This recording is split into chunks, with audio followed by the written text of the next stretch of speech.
ఈశ్వరుడికి దూరం అవుతున్నావా, ఈశ్వరుడికి దగ్గరగా ఉన్నావా? ఇదొక్కటే.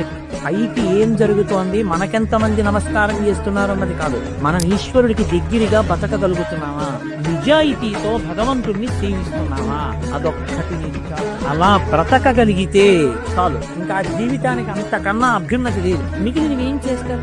ప్రజలు వస్తారు, దండలేస్తారు, 1000 మంది వస్తారు, నమస్కారాలు చేస్తారు. మీరు పట్టుకెళ్తారా? ఇవన్నీ మిమ్మల్ని రక్షిస్తాయా?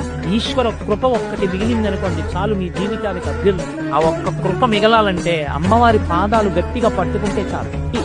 ఒకసారి భగవంతుడి దగ్గర నమస్కారం చేస్తే ఆయన దగ్గరకు చిత్తశుద్ధితో వెడితే నువ్వెవరనాయని అడగడం. అది ఆయనకున్న లక్షణం. నువ్వు పాపాత్ముడివా, నువ్వు పుణ్యాత్ముడివా, నువ్వేం చేశావు? పెద్ద చెట్టు ఉంది, నువ్వు ఎండలో ఉన్నావు, నీడ కావాలి, చెట్టా రా అంటే రాదు. నువ్వు వెళ్ళి దాని మొదట్లో కూర్చున్నావు, నువ్వెవరు? చెట్టు అడగదు. నువ్వు వచ్చి కూర్చున్నావు, నీడనిస్తుంది. భగవంతుడంతే. నువ్వు ఆయన్ని చేరావు, అనుగ్రహిస్తాడు. నువ్వెవరు? ఆయనకు అనవసరం. అంతకు ముందేమిటి? ఆయనకు అనవసరం. అక్కడికి చేరావా లేదా? అనుగ్రహించేస్తాడు.